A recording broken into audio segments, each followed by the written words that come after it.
Lord, pwede po ba akong mag-alay ng tula para sa'yo? Gusto ko lang po kasing magpasalamat para sa lahat ng mga biyayang pinagkaloob mo.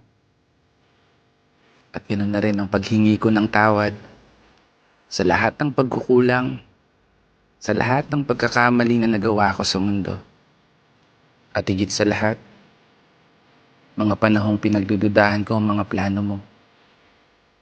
Kasi Lord, hindi ko may tatanggi. Minsan, ayoko na.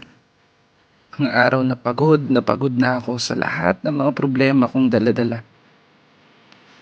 Pinipilit ko mang bumangon at imulat ang mata. Sa bawat umaga at ibulong sa sarili na kaya ko pa. Dahilan kung ba't lagi kitang tinatanong na bakit ako pa. Bakit hindi sila? Pero salamat Kasi sa lahat ng mga laban ko sa buhay na napagtagumpayan, alam kong kasama kita. Alam ko sa sarili ko na hindi ako nag-iisa. Dahil nandyan ka para alalayan ako. Kahit pa, minsan, sinusukuan ko na. Yung buhay na niregalo mo.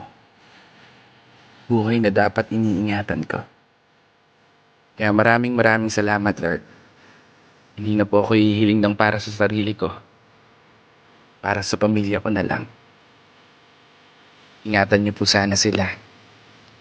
Habang abala ako sa pagharap ng mga hamon, magawa kong makulayan ang mga planong maghahatid ng pagbabago sa buhay na nakasanayan ko. At makapagbigay ng inspirasyon sa iba. Gamit ang tulang na sulat ko para sa'yo. Sa iba, na unti-unti nang nawawalan ng pag-asa. Mga taong nakakaranas ngayon ng matinding karamdaman na hindi na alam kung makakaya pa ba. Kaya sana Lord, pagalingin niyo po sana lahat ng mga taong hirap na hirap na. Mga taong pilit inilalaban yung buhay alang-alang sa pamilya nila. Mga taong gusto pang masilayan ang ganda ng mundo at maging masaya pa sa loob nito. Ikaw na po ang bahala, Ama.